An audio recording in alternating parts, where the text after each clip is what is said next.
There's a lot of talk going around about African Americans ain't Africans. One of the main questions asked is it true? Instead of asking somebody if it is true, you should simply ask yourself. If you found your way to this presentation, believe me, you are astute enough to ask yourself 5 simple questions. If the answers don't balance the question, then 9 times out of 10, the question is a lie. So let's get started. The transatlantic slave lie. Are we to believe that these people stayed chained up like this for months, pissing and shitting on each other, throwing up, defecating, and eating in those same conditions? Look how close they are. If you look at the bottom of the feet, they look like they may already be dead. But this is how things are romanticized to the African American. Look at the floor. How could a ship survive the Atlantic Ocean?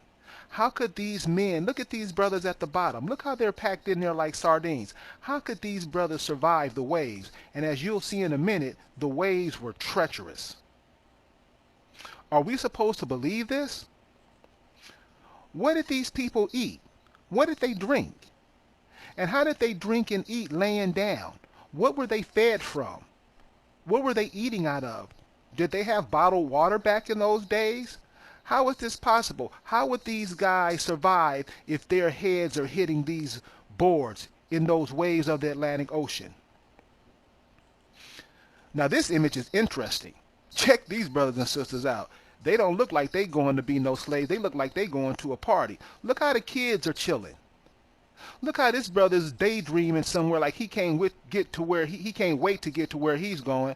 Look how the sisters are just laid back like they in a park somewhere, legs spread open. They daydreaming.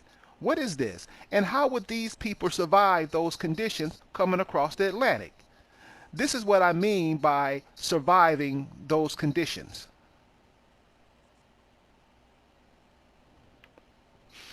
Look at the waves that we are seeing in the middle of the ocean. This is a cargo ship in the middle of the ocean, but this is a storm it's caught. Are we to believe that our ancestors, who we just saw those pictures, chilling, laying back in the boat, are we supposed to believe they survived that? What about those brothers who were put at the bottom of those ships? They're bouncing around on waves like this, surviving? These are the stories that the African American are given, and these are the stories that the African American are supposed to believe. Now we can see why the African American is in the condition that they are in.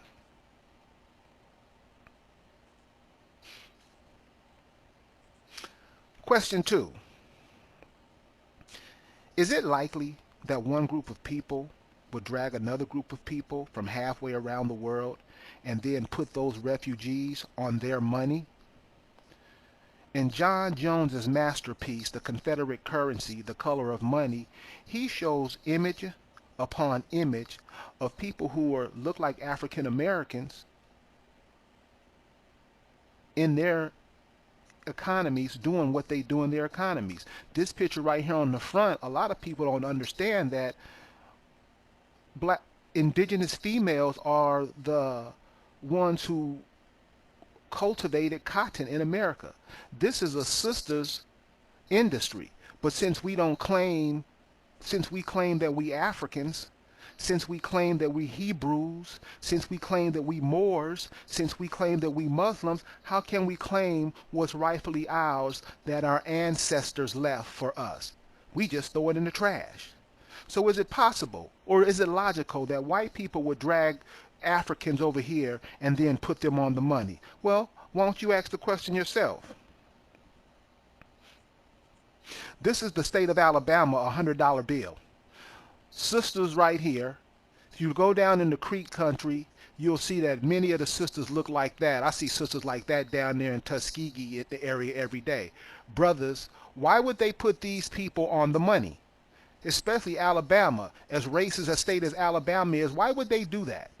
These are the questions you have to ask yourself. Don't ask nobody else because they may not know. If you start asking yourself the questions, believe me, you have enough spirit and enough heart to come back with a question that you ask.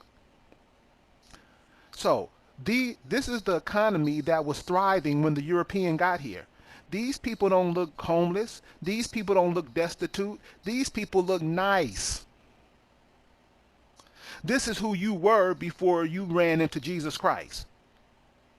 So are we to believe that they drugged these people over here and put them on the money? No, these are the indigenous people who are already here. Again, this is the state of Virginia. These are the farmers, probably tobacco farmers. Why are they on the Confederate dollars back in those days? Does that seem logical to bring people over, then put them on the money? Or were the people that were already here had an economy and the European tried to fuse the two economies together and in the end wind up doing what they always do, tricking you out of your inheritance? That's what it seems. That's what seems to have happened. If you'd like to talk about us, we can be reached at info@africanamericansaintafrican.org. We can come to the Facebook page, African Americans Ain't African, the chat room, because these are the things our children cannot grow up twisted like we were. Because what we wound up doing, especially with the civil rights movement and all of these things that we get ourselves into, we wind up giving our heritage away to other people. Question number 3. A lot of people ask, so what are you saying? The transatlantic slave trade didn't happen? Yeah, that's exactly what I'm saying. Well, if that didn't happen, how did they get over here? How did who get over here? How did the Africans get over here? No Africans came. And if they did come, they came with their masters. See, one of the stories that we're given the stories about the Moors of Spain, how these black men went up to Spain and took over Spain for so many hundreds of years. Well, those were the cats that came over if they did come over, but they didn't come over here as slaves. And another thing, what we have to ask, whenever we're trying to figure out something, we always have to look at maps to help us figure it out, because somebody can tell you that Cuba is in Africa, and if you don't know, if you never looked at a map, you would think Cuba is in Africa. So this is the story that they give us. This is the narrative that they give us, that Portugal and Spain, the Pope told Portugal and Spain to divide up the world. These people built ships in Portugal and Spain. By the way, when people are telling you this story, ask them, where did they build the ships? Where did they get the resources to build the ships? These are questions you have to ask, because people will tell you anything. Portugal and Spain built ships, came all the way down the coast. Now this is a trip right here. Just this horn of Africa. Coming down here, that's a trip. Then they go into the interior, pack up their boats, hit the equator, and head across to America. This is what the African American believes is the story of his life. With the story of roots and other shenanigans that they were given, the African American thinks this is the origin of his beginning. The people on the ships, that's where it started. And then those people on those ships crossed this in those ways to America. That ain't how it happened.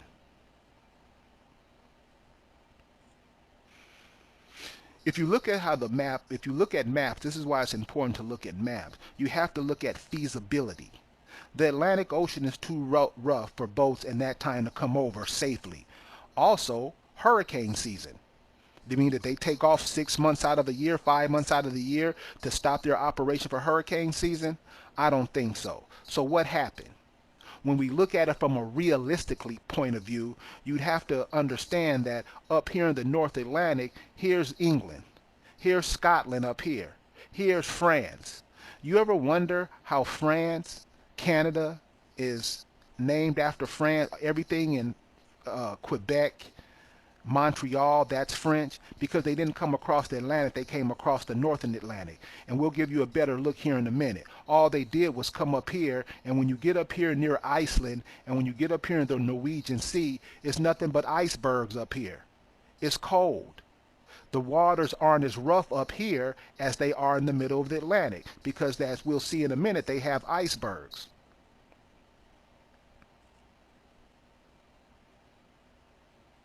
Here's another picture. Here's England. Here's England. Here's Scotland right here. Here's Iceland. So doesn't it make more sense that they would come across here because there's nothing but ice up here. You heard of the Titanic. You heard that it struck an iceberg. Well, that's what you have up in the North Atlantic Ocean. They just skipped across here. Iceberg. Here's Iceland. Here's Greenland. When you get off Greenland, you right here in Nova Scotia, New Scotland. This is the way they came across. How do you know they came across? Because what I get most of the time is, how did you figure this out? Because I have a brain that works. We all do. We just used to taking directives like dogs, because the African American is trained much like animals. They really don't do too much thinking. They're just told what to do. That's why this is confusing to a lot of people. So again, the icebergs. This is what the seas look like up there in the North Atlantic. So these seas aren't going to be rough because the massicity of the iceberg is going to keep the waters calm. That way you can take your boat, your raft, or whatever you're using to get across, you use that to get across. That's the way they got to America. But still, there'll be other people saying, I don't believe it. No, you lying. You know how we do. So you just have to ask common sense questions. How do you know that's the way they came? Who told you that? Well, I figured it out myself. How did you figure it out? Because New England, the New England part of the United States. Why is it called New England? Because they're trying to fancy it after Old England. And when you get to New England, what comes after New England? You got Nova Scotia, New Scotland. You got Newfoundland. Doesn't that sound like a place that somebody who was coming just found something new and they decided to name this place Newfoundland? We found some new land.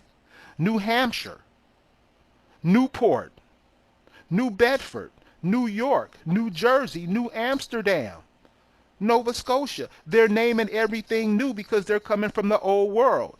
Is that reasonable that I should look at it like that? You would name, if I'm from Compton and I'm moving down to Mississippi somewhere, I'm going to call my little spot New Compton. Simple. How this flies over our head and we call ourselves having an education is beyond me. So then what happened was when they got here, they started going down the eastern seaboard and they started naming places like after their kings and stuff. Virginia, guess she was the queen or something back there. Lynchburg. They started naming Winston-Salem, Columbia. They start naming them. Now they're not naming them the places back at home. They're naming them after people. They're naming them after monuments back home. And then they come over here and start putting their names and faces all over everything. That's how they're stepped down into the America. Then they went down to Georgia, to the Caribbean, back up. But everything, they didn't come across the Atlantic. They just came and hugged the coast and went down. If you think about it, question yourself. Put all scenarios in your mind. Question yourself and see what you come up with. Contact us if you have any new findings that you think is right. Question number 5. And this is the simplest one. Did your grandparents ever tell you that you come from Africa? Did your grandmothers ever tell you you're from Africa? Your great-grandmothers, your aunts, did they ever say anything about Africa? And if they did, where in Africa did they say you were from? Who did they say your people were? What did they say the language were? What did they say the customs were? 9 times out of 10, your mama's never said nothing like that. Because if you look into the indigenous people of America, they are the so-called African Americans. The reason why we trick ourselves out of it because we always coming under some foreign doctrine, something that somebody from somewhere has taught us something, and we take it and we believe it's our life, and that's why we suffer. So the next time somebody say that you came over here locked in a ship, vomiting, pissing, shitting on your fellow brother, think of the psychological warfare that does to a person. Think of the shame that person must feel about himself. Think of the shame that person must feel about his brothers and sisters. I'm Kerry Davis. African Americans ain't African. Peace.